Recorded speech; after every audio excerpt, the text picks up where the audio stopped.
E nós que somos de equipe na rua, a gente também, assim, uma coisa que a gente vem conversando muito internamente é assim, além de se fazer o aconselhamento pré-teste, né, de fazer essa sugestão de que ele pode estar fazendo o teste ali com a gente é pactuar com ele o possível seguimento após aquele teste. Porque muitas vezes aquela pessoa aceita o teste, mas não entendeu que o tratamento tem um desdobramento, que é feito injetável, que tem uma... Então você também tem que, mais do que quem, fala para ele como é que é. Então só, você sabe tudo isso, ó, o teste é assim e os desdobramentos serão esses, aqueles aqui. Você topa? Não é topar só a punção no dedo, porque a punção no dedo tem muita gente aceita. Mas você topa esse pacote inteiro, a gente conseguir também ter essa clareza de se explicar esse pacote inteiro, que é o tratamento da síndrome. Então, na verdade, eu acho que essa mesa ela é extremamente importante, né? Para a gente que lida com gente, né? Acho que discutir machismo é extremamente importante. Para a gente que lida com mulheres, né? Em situação de extrema vulnerabilidade, isso é ainda mais relevante, né? Levando em consideração que é um público que não tem autonomia qualquer sobre o seu corpo, assim, né? Mesmo quando a gente fala em planejamento familiar, é uma relação extremamente verticalizada, né? Assim, ainda de dizer que essas mulheres, a gente precisa cuidar disso, porque essas mulheres não podem engravidar, né? Mas eu acho que eu precisava trazer um pouco da experiência que a gente começou a viver lá no Rio, né? De um espaço que estava sendo implantado com recurso direto da Senab, né? E que acaba sendo fechado porque esse recurso não chega, né? Que é o Espaço Elos. O Espaço Elos era uma experiência piloto, né, de uma casa que recebia mulheres gestantes, na sua maioria em situação de rua e usuários de drogas, né? Para fazer esse cuidado pré-natal, enfim, uma equipe super qualificada, uma equipe que escolhida a dedo, né, e trabalhada para isso, né, extremamente alinhada com a perspectiva da redução de danos. Então era um espaço para o cuidado dessas mulheres e para o puerpério também. Essas mulheres podiam ficar com seus filhos lá até 1 ano, pensando num projeto terapêutico que se alongasse, né, depois disso, e que incluía inclusive uma bolsa que poderia ser ofertada a essas mães. E isso tinha efeitos claríssimos, assim, eu trabalho no CAPS AD Antônio Carlos Mussum, lá no Rio de Janeiro, e esse CAPS, ele prestava suporte a essas mulheres, e a gente viu que os desdobramentos foram incríveis, sabe, na vida. Mesmo uma experiência de 5 meses, né, que a 4 está fechada porque os profissionais não recebem pagamento, mas profissionais extremamente identificados com a proposta do serviço, que ainda trabalham, né, e que estão recolhendo os desdobramentos do fechamento desse espaço, quando essas mulheres precisam ir para os abrigos de família e onde são violentadas, né. A gente tem um caso, inclusive, que a gente está levando à justiça de uma mulher que fala sobre isso, né, e que começa tem tamanha consciência da violência que sofreu, que diz, olha, torna em público isso, né? Em alguma medida, embora se sentisse exposta em vários aspectos, ela fala, olha, eu preciso que vocês falem por mim nesse momento, né? Então, assim, uma mulher que vai para um abrigo de família, que sofre racismo no abrigo de família, porque não se submetia, porque entendeu que era uma cidadã e que tinha direito a mais que aquilo, né? Então, no abrigo de família, ela sofre todas as violências institucionais que a gente sabe, né? Que o nosso histórico com a assistência social ainda traz, né? Ainda precisa romper com essas violências. Então, sofre muitas violências institucionais e acaba, pela primeira vez, né? Se colocando de uma outra forma, assim, solicitando os seus direitos, reivindicando os seus direitos e perde os seus filhos, né? Os filhos... o abrigo de família chama o conselho tutelar, né, faz com que a polícia algeme essa mulher, que essa mulher reivindicava, e diante de toda essa violência também, né, se torna agressiva em algum momento, e aí perde seus filhos, né, e aí a gente está nessa luta nesse momento. Mas eu acho importante a gente poder falar sobre isso, sobre o Espaço Elos, que foi um espaço incrível, assim, gente extremamente qualificada. Cuidar das crianças, cuidar das mulheres, articulação com a rede, um espaço extremamente potente, né? E aí quem tiver interesse de saber um pouco mais sobre o Espaço Elos, eu que não sou do Espaço Elos, mas que acompanhei essa experiência, estou à disposição para poder falar um pouco com vocês, né? Inclusive passar os contatos do pessoal lá, para que a gente possa difundir um pouco isso, né? E poder trazer essa experiência para outros lugares. Tem mais alguém?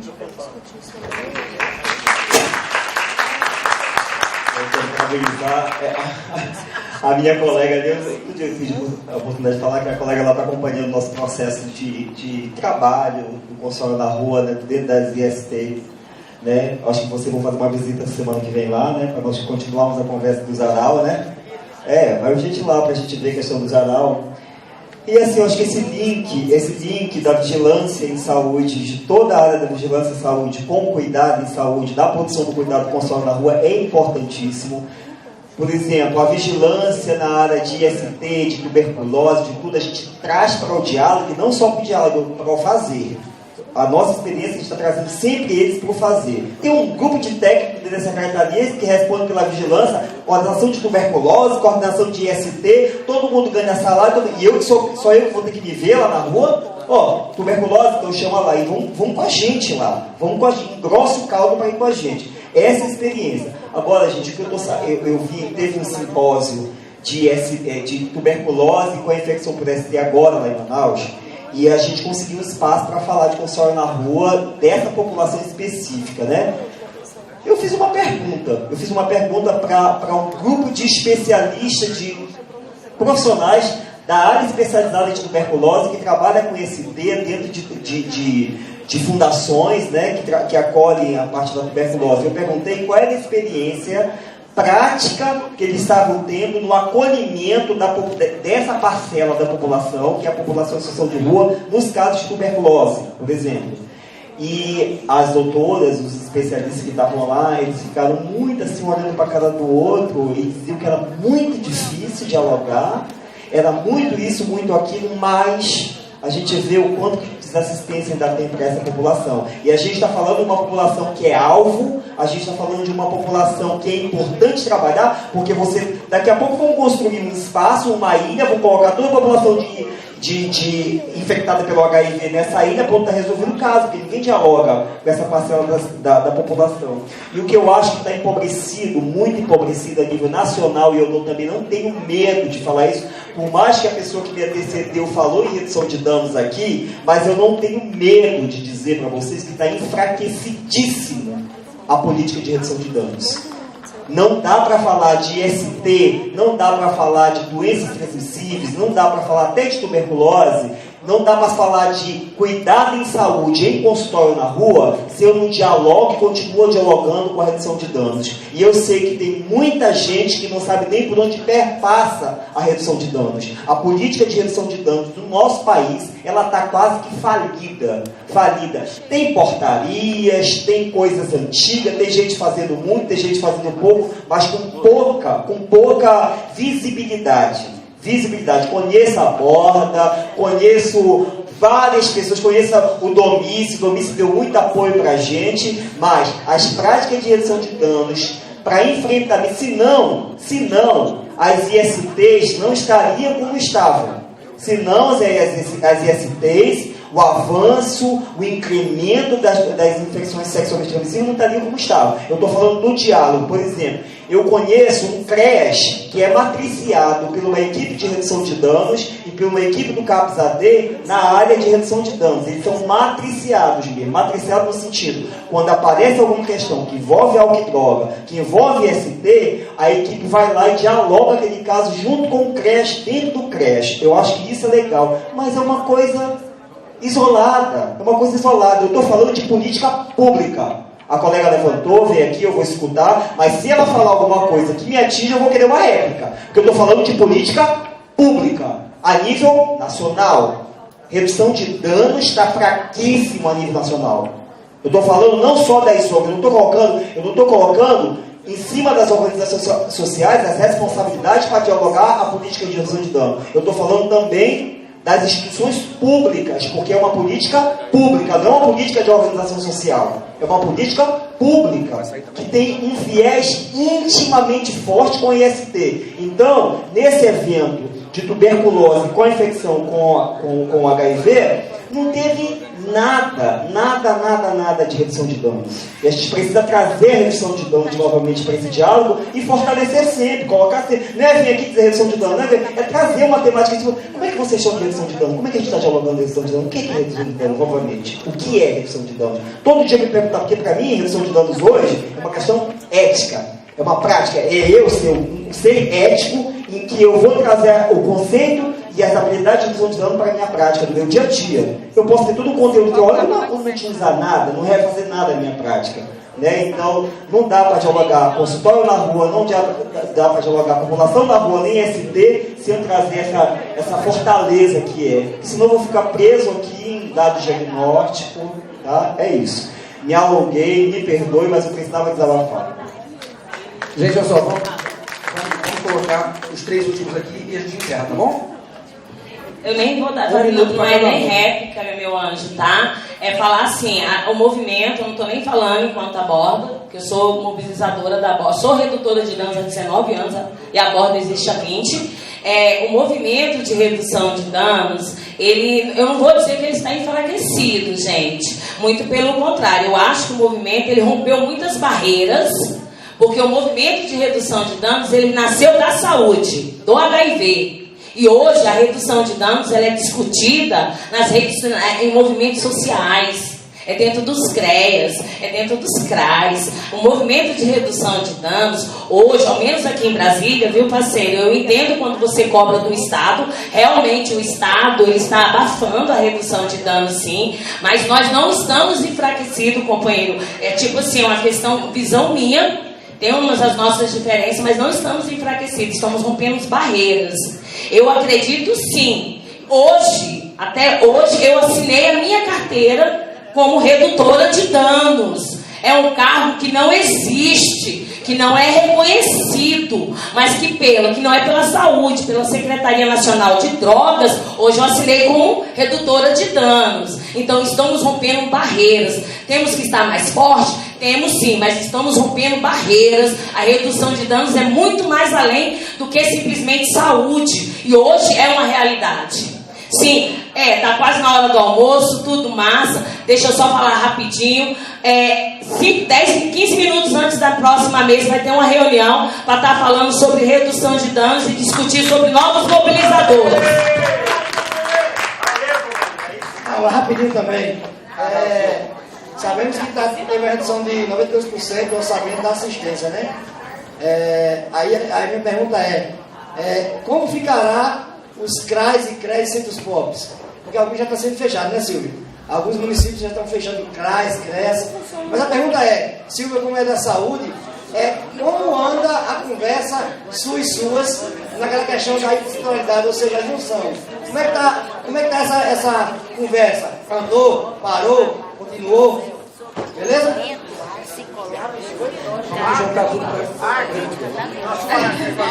Gente, boa tarde. Tudo bem?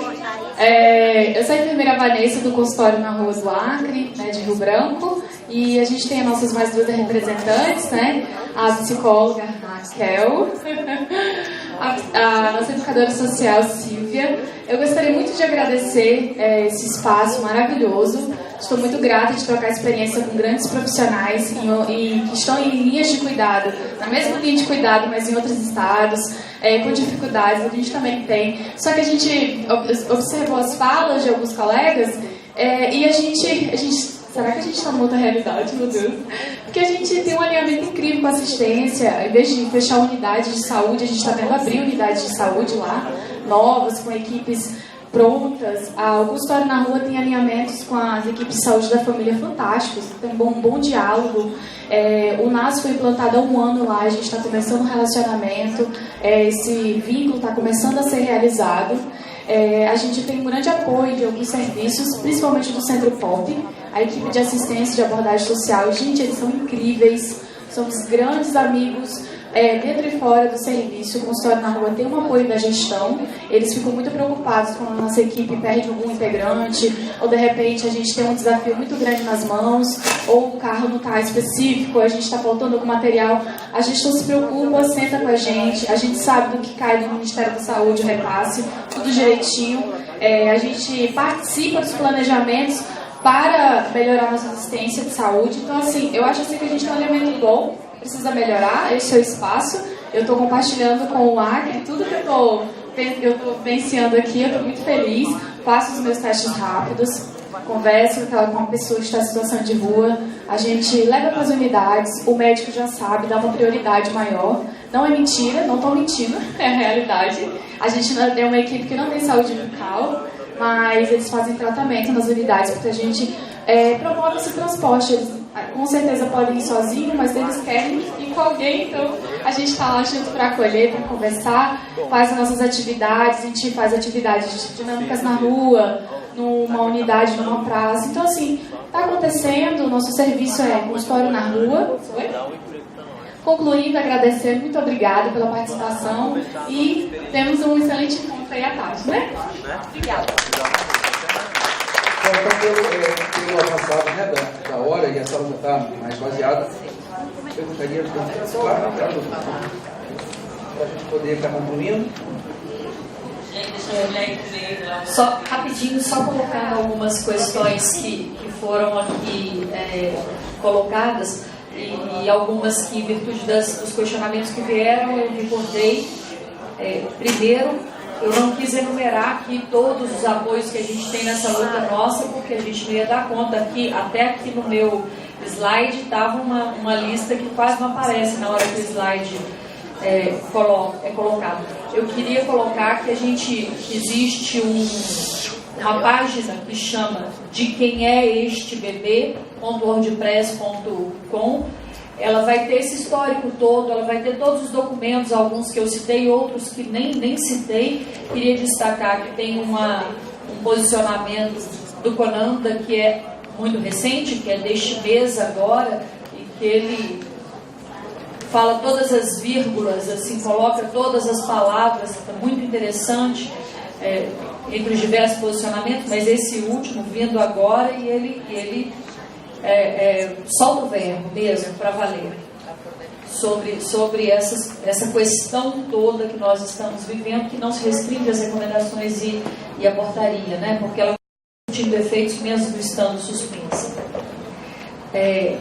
Os laudos que foram citados aqui pela equipe do consultório de Moura Belo Horizonte,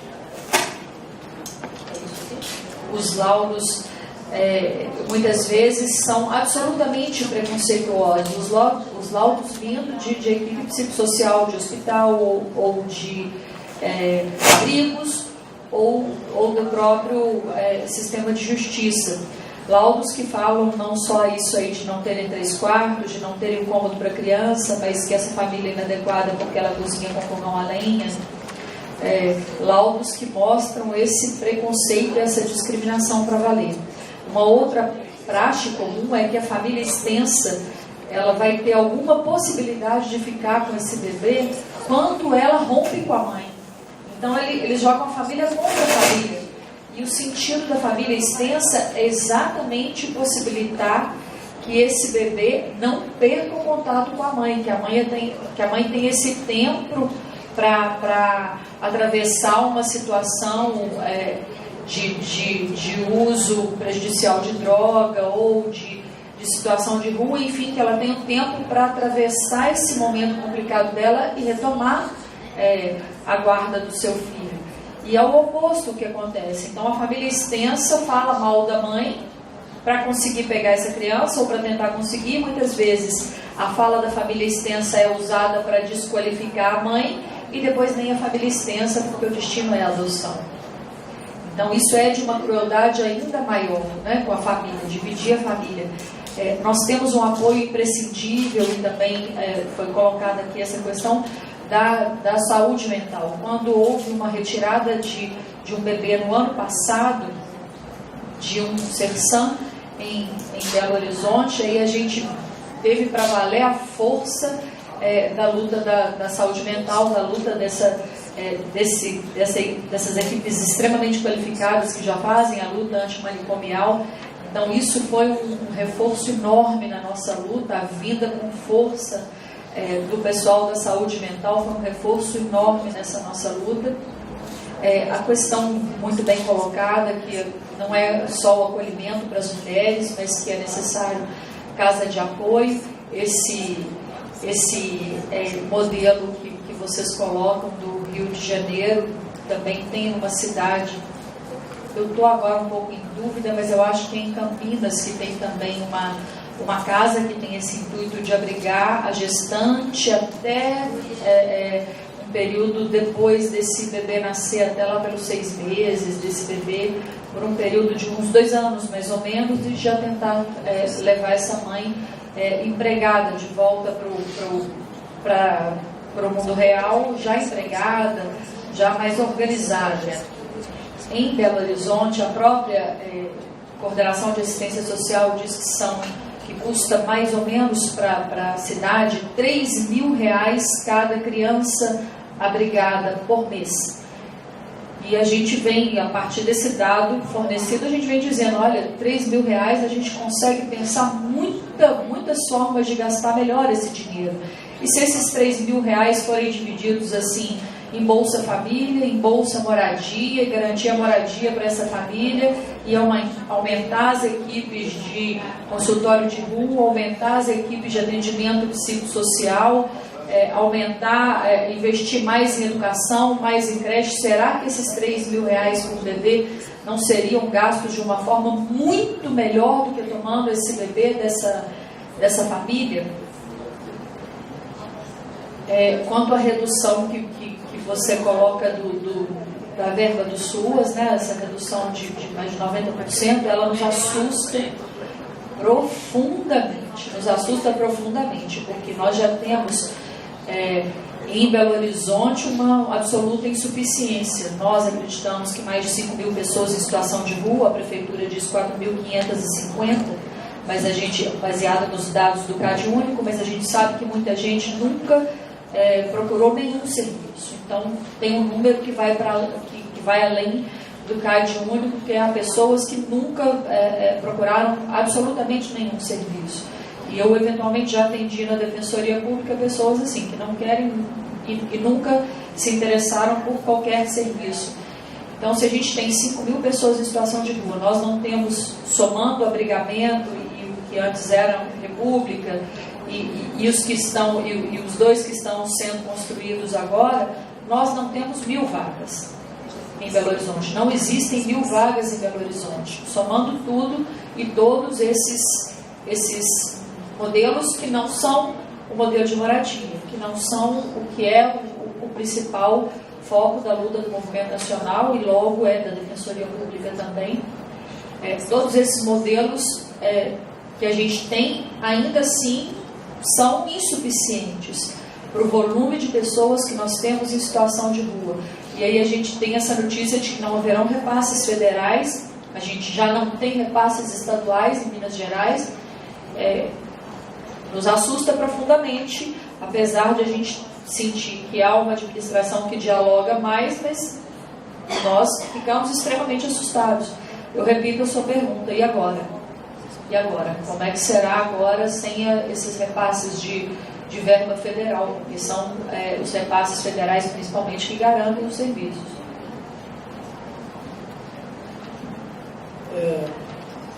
É rápido mesmo, não é pela questão da hora ou pelo número de pessoas, é porque eu acho que a gente tem que saber que nós vamos continuar sobre esse assunto e agregar várias outras coisas. Imediatamente, assim, eu fui procurar um e-mail, tá? Em atendimento à solicitação do Conselho Nacional da Assistência Social, o SENASS, será realizada audiência pública para tratar do corte do orçamento da Assistência Social para 2018 na Câmara dos Deputados amanhã, tá? Dia 25 de outubro às 14 horas, plenário 3, anexo 2. Eu acho que é um momento importante porque vai fazer a questão ultrapassar a estrutura do MDS, a estrutura do Conselho e vai invadir a estrutura do Parlamento. Eu acho que é nesse tom que nós estamos, assim. E durante todo o tempo, a gente diz, não sei o que, nós estamos vivendo um momento político muito difícil no Brasil. E esses cortes, eles não estão isolados de toda uma visão de por onde constituir a política pública. E aí, pelo que o Jailson saiu, a política pública, assim, se ela não tem orçamento, é Estado mínimo. O Estado mínimo não dá conta de garantir plenamente os direitos. Eu quero uma outra coisa que eu acho fundamental dizer aqui, e cada um que carregue, nós temos que ter muito cuidado. Ninguém disse, mas assim, por um jeitinho dava para entender, e nunca escutei de pesado, assim. Nós temos, a meu ponto de vista, e do que eu fui aprendendo na vida, nós temos que ter muito cuidado com uma coisa, assim, é o conselho tutelar e os conselheiros. É a prefeitura, a Secretaria de Saúde e o secretário. É o controle social e o presidente do CMS.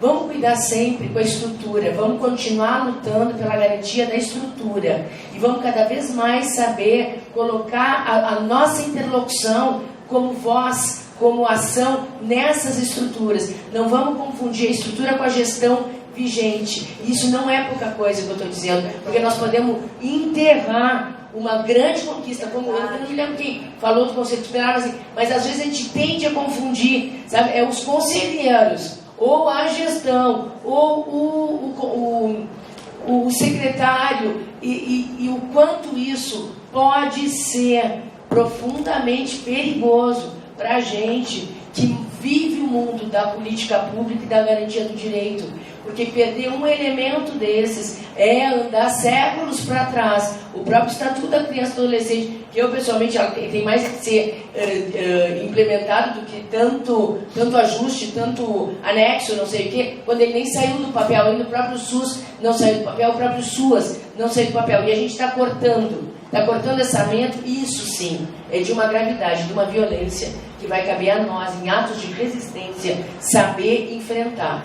Então, assim, em relação ao MDS, a gente, infelizmente, no Comitê Nacional da Saúde Integral da População em Situação de Rua, que nós temos de forma sistemática uma interlocução sociedade civil e estrutura governamental, nós não temos podido chamar, porque não estão sendo autorizadas passagens para garantir o deslocamento. E eu aqui estou tendo, assim, se tu ficar mais uns dias, vamos pelo menos conversar um pouco mais detalhadamente sobre algumas ações, mas eu vou estar levando essa questão que tu traz para a nossa reunião, para ver junto ao MDS, que inclusive esteve presente aqui, não por acaso, e não tinha qualquer posição, algumas estratégias de poder sinalizar, em termos de serviço, porque não é uma briga só pelo dinheiro, é uma briga pela permanência da oferta e desenvolvimento com qualidade da rede de assistência na rede de saúde. Então eu queria chamar essa atenção da gente não confundir quem compõe os grupos e a estrutura que eles representam.